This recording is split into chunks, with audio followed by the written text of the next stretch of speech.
यो जुन बाल युवाको मुद्दा छ नि यसमा पनि बढी चलखेल देखिरहेको छु मैले। टाइममा उचाल्ने। अहिले यो राजनीतिक खितातानी भएको बेलामा कुन चाहिँ रिपोर्टमा लेखेको छ 2019 भन्दा रिपोर्ट मैले देखेको छैन वेबसाइटमा। 2020 को रिपोर्ट सार्वजनिक गर पहिला। 19 को कुरा आज किन बोलिरहेछ? पोलिटिकल इन्टरभेन्सन गर्न यो सही टाइम खोजेको हो उसले। यता राजावादीहरू उफ्रिरहेछन्, यता दुईटा पार्टीको बीचमा द्वन्द्व भइरहेछ, राजनीति गर्न खोजेको। करप्सनको मुद्दा अहिले किन जरुरी छ? If we see or if we find any kind of political intervention related speech or an article, this is not acceptable. This will be not acceptable. Either shut your mouth or leave my country Nepal. एउटा NGO हो, एउटा INGO बन्यो यहाँ नेपालमा आउँदाखेरि के हो त्यो भनेको? आफ्नो जागिर बचाउनलाई करप्सन छ भनेको हो। यो करप्सन छैन भने पनि त्यो अफिस यहाँ किन राख्ने? काम के उसको? उसको मेन आइडियोलोजी के? We are fighting against the corruption, हैन त? करप्सन नै नेपालमा छैन भने पनि के हुन्छ? त्यो अफिस यहाँ के काम? त्यसकारण पहिलो जागिर बचाउन, दोस्रो फन्डिङ ल्याउन, तेस्रो कदम कदाचित युरोपियन युनियनकै एउटा पार्ट हो यो, हैन? र मेरो देशको प्रधानमन्त्रीलाई होच्याएर बोल्ने बिना आधार मैले पाएँ भने मैले पनि छोड्दिनँ सर। दर्शकबिन्दुहरू, आज हामीसँग कुराकानीको लागि पब्लिक इनोभेटर इन्जिनियर दिपेन्द्र कडेलजी हुनुहुन्छ। प्रधानमन्त्री केपी शर्मा ओली आफ्नै सहकर्मीहरूको भ्रष्टाचारको प्रतिरक्षामा आफै उत्रिने भन्ने जुन आरोप यतिखेर प्रधानमन्त्री ओलीलाई लागेको छ र ट्रान्सपरेन्सी इन्टरनेसनलको एसिया प्रतिवेदन 2020 मा प्रधानमन्त्रीको नामै किटेर यो विषय बाहिर आइसकेपछि यसले नेपाली राजनीतिमा एक किसिमको तरङ्ग पैदा गरिएको छ। प्रधानमन्त्री केपी शर्मा ओलीको आलोचना बढ्दै गइरहेको यो अवस्थामा यही विषयमा केन्द्रित रहेर कुराकानी गर्नेछौँ। आज हामी उहाँसँग स्वागत छ सर यहाँलाई। थ्याङ्क यू सन्दीपजी। अब प्रधानमन्त्री ओलीको नामै जोडिएर जुन भ्रष्टाचारको कुरा बाहिर आएको छ नि, यो प्रतिवेदन जुन सार्वजनिक भइसकेको छ, कसरी हेरिरहनु भएको छ तपाईँले यो विषयवस्तुलाई? युनाइटेड नेसन भनेको एउटा गभर्मेन्टल अर्गनाइजेसन हो जुन प्रत्येक देशको धेरैभन्दा धेरै देशले आफ्नो प्रतिनिधि पठाएर काम सहयोग गर्ने र आफ्नो देशको नीति सार्वजनिक गर्ने र छलफलमा अगाडि सार्ने अर्गनाइजेसन युनाइटेड नेसन हो। युनाइटेड नेसनको कुरामा केही सत्यता हुन सक्छ।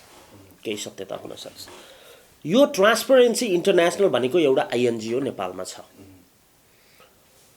यो केही ग्रुपले खोलेको एउटा आइएनजिओ हो। यसको मेन काम भनेको करप्सनको खिलाफमा, एन्टी करप्सनमा अगाडि बढ्ने हो। जुन मिसन र जुन भिजन छ त्यसको लागि स्वागत योग्य भिजन राखिएको छ त्यहाँ। ट्रान्सपरेन्सी इन्टरनेसनल जर्मनीको एउटा एनजिओ जो नेपालमा छ, त्यस्ता विभिन्न देशमा छन्। जस्तै विभिन्न आइएनजिओहरू विभिन्न देशमा छन्। मैले ट्रान्सपरेन्सी इन्टरनेसनलको धेरै पहिलादेखि त मैले स्टडी गरिनँ।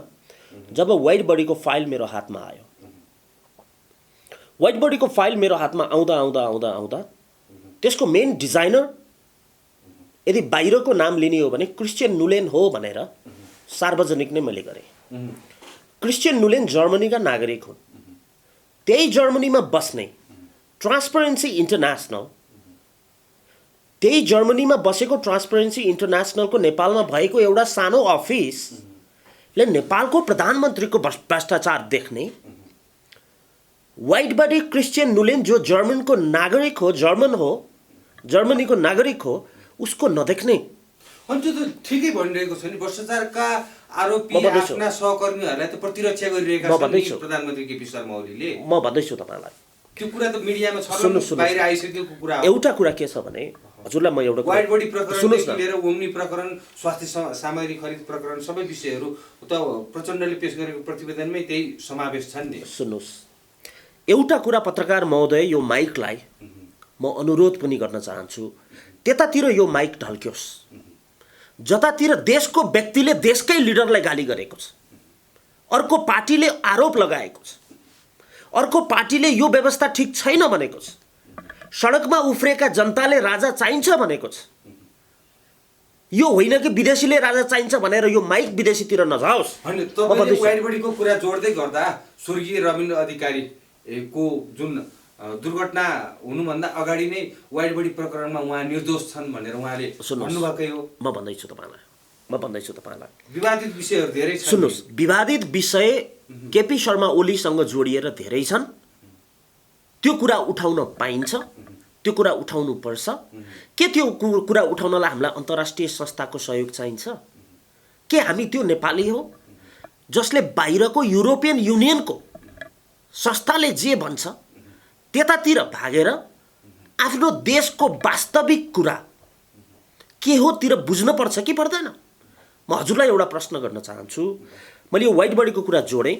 ट्रान्सपरेन्सी इन्टरनेसनलसँग दिपेन्द्र कण्डेलको आम्ने सामने हुन्छ, यो कुरा लेखेर राख्नुहोस्। हुन त मैले यो इन्टरभ्यू भन्दा पहिला मैले इङ्ग्लिसमा मैले एउटा आर्टिकल लेखिराखेको छु। त्यो आर्टिकल मैले पब्लिस गर्नेवाला छु र युरोपियन युनियनको नेपालमा भएको चलखेल हुन सक्दैन। युरोपियन युनियनको चलखेल हो यो? मलाई भन्न दिनुहोस्। यो रिपोर्ट जुन मलाई भन्न दिनुहोस् जुन सत्य तथ्य रिपोर्ट मलाई भन्न दिनुहोस्। त्यसपछि हजुरलाई अलिकति सजिलो हुन्छ। युरोपियन युनियनको चुनाव निरीक्षण गर्न आएको एउटा टोली, त्यो टोलीले यो चुनाव निष्पक्ष भएन अथवा यो चुनाव हामीले स्वीकार्न सक्ने स्थितिको भएन भनेर प्रतिवेदन निकाल्यो। कहिले? अस्तिको चुनावपछि। के नेपाली जनताले भनेका थिए यो चुनाव गलत थियो? के नेपाली जनताले भनेका थिए यो 2/3 मत गलत थियो? के नेपाली जनताले भनेका थिए यो 2वटा दल मिलेर गरेको चुनाव गलत थियो? त्यो अहिलेको कुरा सुन्नुहोस् न पहिला, त्यति बेलाको कुरा। त्यति बेला युरोपियन युनियनले यो चुनाव ठिक छैन भनेको थियो, केपी शर्मा ओलीले खण्डन गर्नुभएको थियो। मैले त्यो घटना जोडेको छु है। युरोपियन युनियनले केपी शर्मा ओलीलाई एट्याक त्यति बेला गरेको थियो भनेको छु मैले। यो कुरा बुझ्नु पर्यो। चुनाव हुने बित्तिकै केपी शर्मा ओलीको आश सबैसँग थियो नि त, मलाई पनि थियो, सबैलाई थियो। त्यति बेला भ्रष्टाचारी त हामीले देखेका थिएनौँ।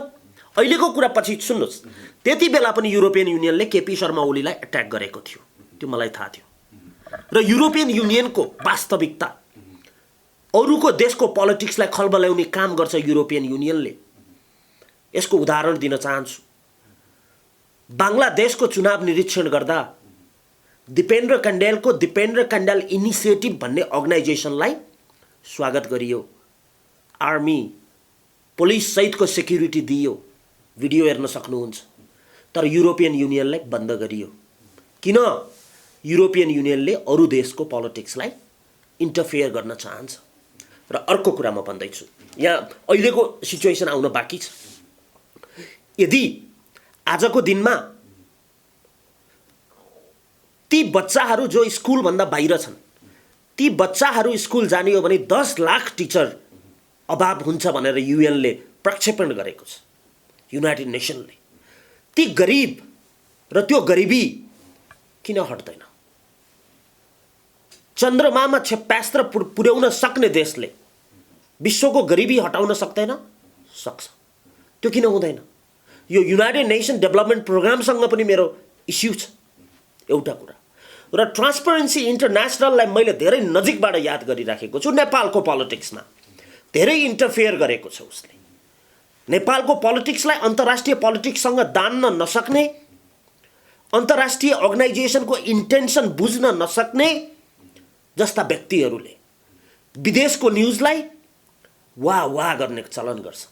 त्यही कारणले गर्दा आज यो देश ध्वस्त भएको छ। के ट्रान्सपरेन्सी इन्टरनेसनलले हामीले माओवादी आन्दोलनले यो देशलाई अगाडि बढाउने रहेनछ, त्यो आज प्रमाणित भयो। ती संस्थाहरू के गर्दै बसेका थिए यो देशमा?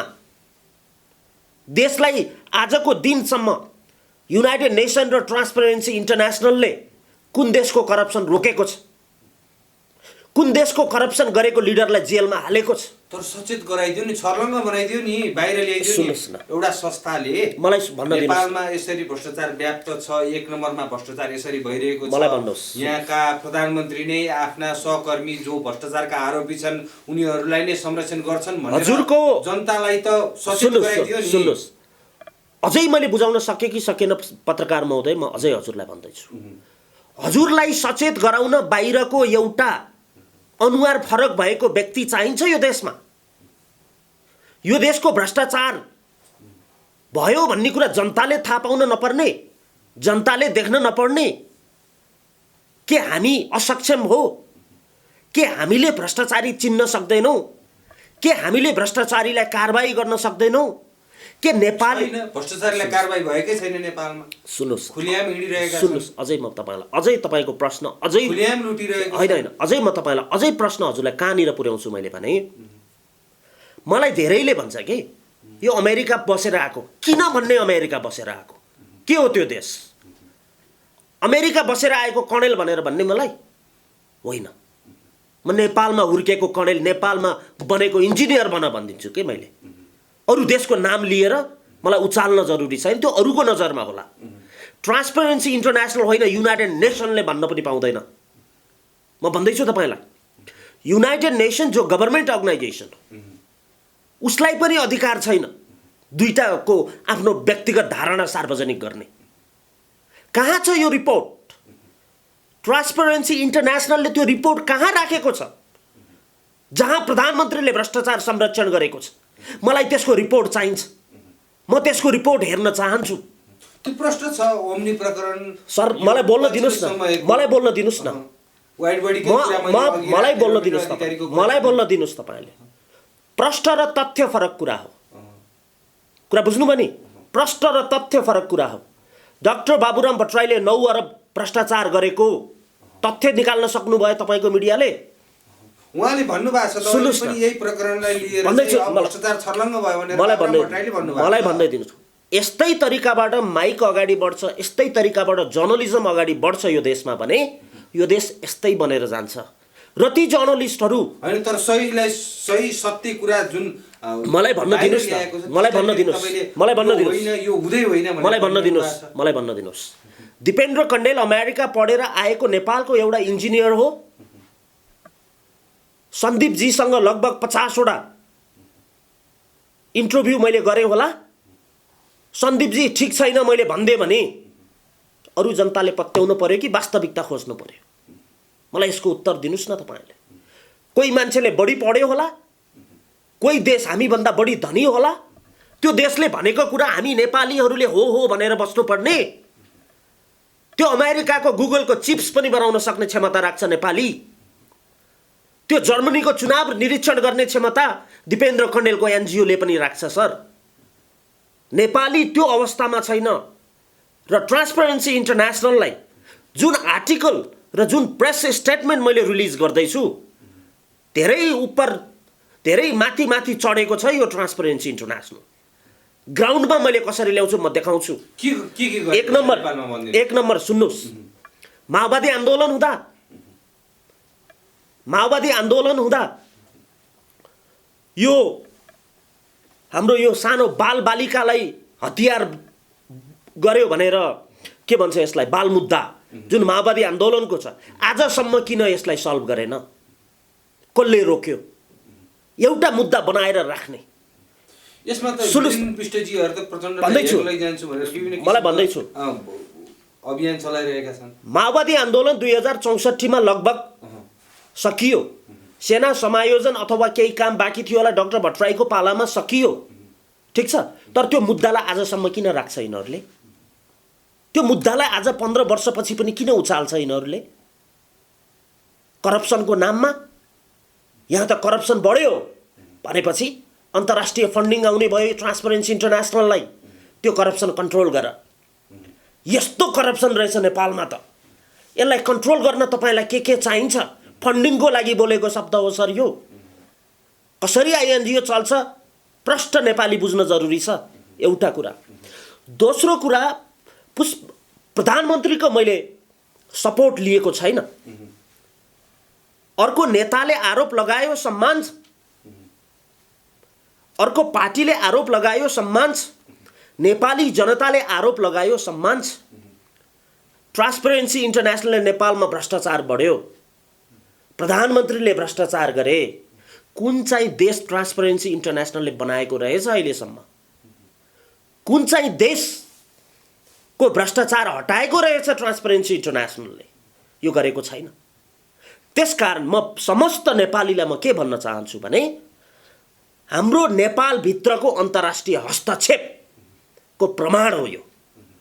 चाहे यो करप्सनको नाममा होस्, चाहे यो राजनीति ठिक छैन भनेर होस्, कि अमेरिकाको सीएनएनले डाक्टर बाबुराम भट्टराईको श्रीमतीलाई एसियाकै भ्रष्टाचारी भने कि भनेन, त्यो प्रमाणित कहाँ भयो?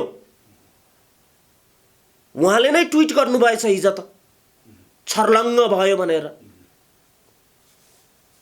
विदेशी न्युज पेपरले जे लेख्यो त्यो चाहिँ छर्लङ्ग हुने? इङ्ग्लिस नबुझ्नेलाई छर्लङ्ग होला, इङ्ग्लिस नपढेकालाई ठुलो लाग्ला।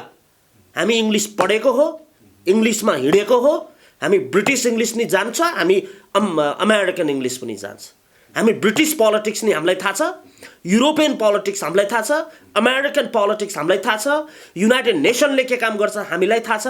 ट्रान्सपेरेन्सी इन्टरनेसनल जस्ता अर्गनाइजेसनहरू नेपालमा बसेर कोलाई उचाल्छन्, कोलाई थेचार्छन्, त्यो पनि दिपेन्द्र कण्डेललाई थाहा छ।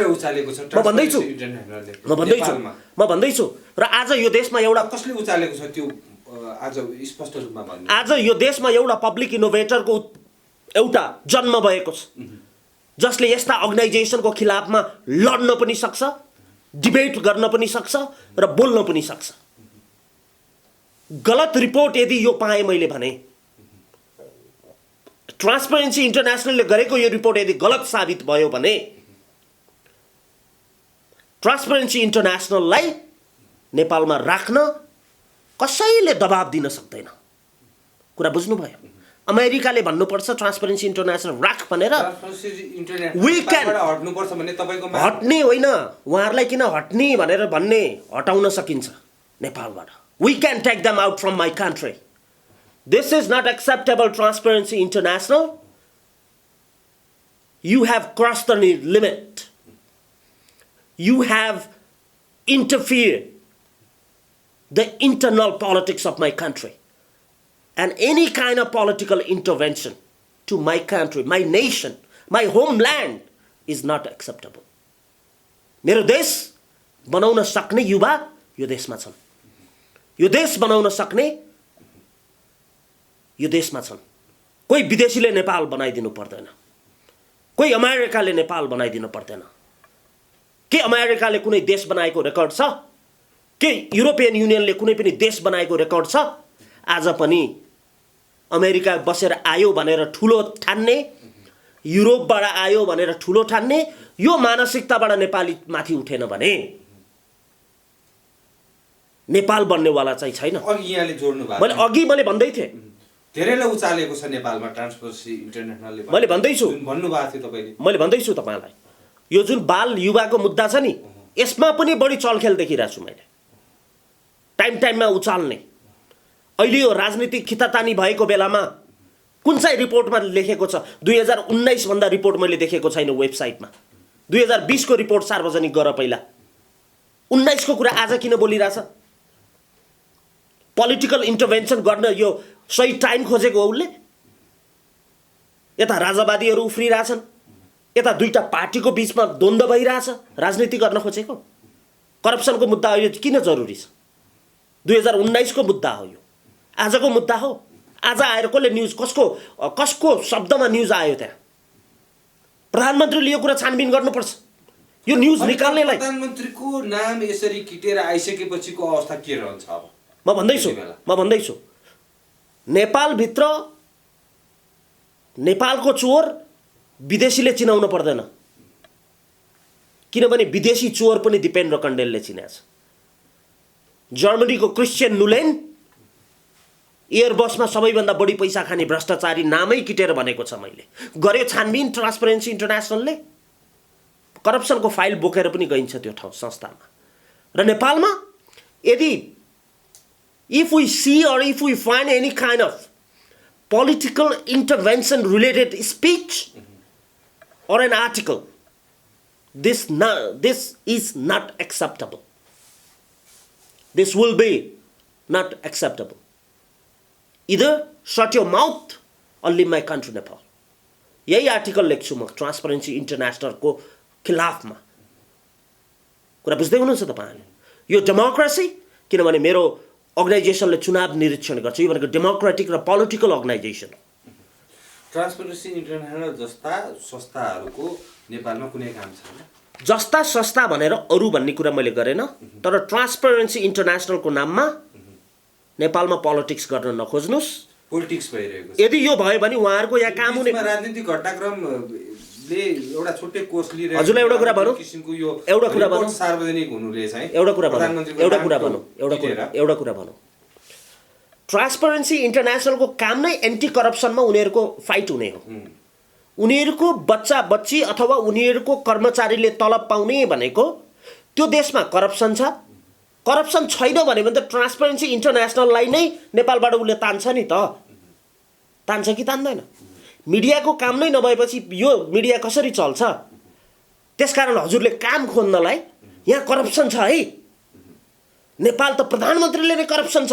तपाईँले भनेअनुसार चाहिँ अब प्रधानमन्त्री केपी शर्मा ओलीले ट्रान्सपरेन्सी इन्टरनेसनललाई नेपालबाट हटाउने अथवा चाहिँ प्रधानमन्त्री केपी शर्मा ओलीले अब जुन आरोप लागिरहेको छ, नामै किटेर आएको छ, राजीनामा दिने त यतिखेर ट्रान्सपरेन्सी इन्टरनेसनलले भनेर नेपालको कुनै पनि व्यक्तिले राजीनामा दिँदैन, जो कोही होस्। ट्रान्सपरेन्सी इन्टरनेसनलको देश हो कि नेपालीको देश हो यो? के त्यो अन्तर्राष्ट्रिय कोर्ट अफ जस्टिस हो? इन्टरनेसनल कोर्ट अफ जस्टिस हो? युनाइटेड नेसनको सेक्युरिटी काउन्सिलको डिपार्टमेन्ट हो ट्रान्सपरेन्सी इन्टरनेसनल? एउटा एनजिओ हो, एउटा आइएनजिओ बन्यो यहाँ नेपालमा आउँदाखेरि। के हो त्यो भनेको? आफ्नो जागिर बचाउनलाई करप्सन छ भनेको हो यो। करप्सन छैन भने त्यो अफिस यहाँ किन राख्ने? काम के उसको मेन आइडियोलोजी के? We are fighting against the corruption, होइन त? करप्सन नै नेपालमा छैन भने के हुन्छ? त्यो अफिस यहाँ के काम? त्यसकारण पहिलो जागिर बचाउन, दोस्रो फन्डिङ ल्याउन, तेस्रो कदम कदाचित युरोपियन युनियनकै एउटा पार्ट हो यो, होइन? अब ठिक छ, हामी अन्तिममा पनि छौँ कुराकानीको। युरोपियन युनियन भनेर जुन तपाईँले भनिरहनु भएको छ, यसरी नेपालमा आन्तरिक मामिलामा जुन किसिमको हस्तक्षेप गर्न खोज्दैछ भनिरहँदाखेरि युरोपियन युनियन चाहिँ के चाहन्छ यतिखेर नेपाल? युरोपियन युनियन के चाहन्छ भन्ने कुरा म अहिले भन्न सकिनँ, तर जुन चुनावको कुरा छ, अब योभन्दा पहिलाको चुनावमा उसले यो व्यवस्था अथवा यो राजनीतिमा ऊ सेटिस्फाई छैन भन्ने देखिन्छ। अहिलेको राजनीतिक व्यवस्था उसलाई मन परेको छैन देखिन्छ। किनभने उसले गरेका चुनाव निरीक्षण मैले धेरै नजिकबाट हेरेको छु युरोपियन युनियनलाई। र ट्रान्सपरेन्सी इन्टरनेसनलको कुरामा आजको दिनमा ट्रान्सपरेन्सी इन्टरनेसनल कि चुप लागेर बस, होइन भने नेपाल छोड। नेपालबाट निकाल्न विश्वको कुनै पनि शक्तिले रोक्न सक्दैन ट्रान्सपरेन्सी इन्टरनेसनललाई। र यो काम प्रधानमन्त्रीले गर्नुपर्छ, निकाल्नुपर्छ नेपालबाट। हस्, यहाँलाई यो महत्त्वपूर्ण यो समय दोहोऱ्याइदिउँ एकदमै। ट्रान्सपरेन्सी इन्टरनेसनलको जुन तरिकाको यो पोलिटिकल इन्टरभेन्सन छ यो देशमा, विदाउट डेटा मलाई चाहियो प्रधानमन्त्रीको कुन चाहिँ भ्रष्टाचारमा कति खाएर रोकेको हो, वाइट बडीमा कति खाएको देखाऊ, ओम्नीमा कति खाएको देखाऊ ट्रान्सपरेन्सीले, अरू विभिन्न घटनामा प्रधानमन्त्रीले खाएको देखाऊ। यो पोलिटिक्स गरेको छ र सम्माननीय प्रधानमन्त्री केपी शर्मा ओलीले यसको छानबिन गर्नुपर्छ। प्रधानमन्त्रीले नै ट्रान्सपरेन्सी इन्टरनेसनलको छानबिन गर्नुपर्छ र यो कुरा गलत पाइयो भने निकाल्ने मात्र होइन, उसलाई पनिस पनि गर्न सकिन्छ। र मेरो देशको प्रधानमन्त्रीलाई होच्याएर बोल्ने, बिना आधार मैले पाएँ भने मैले पनि छोड्दिनँ सर।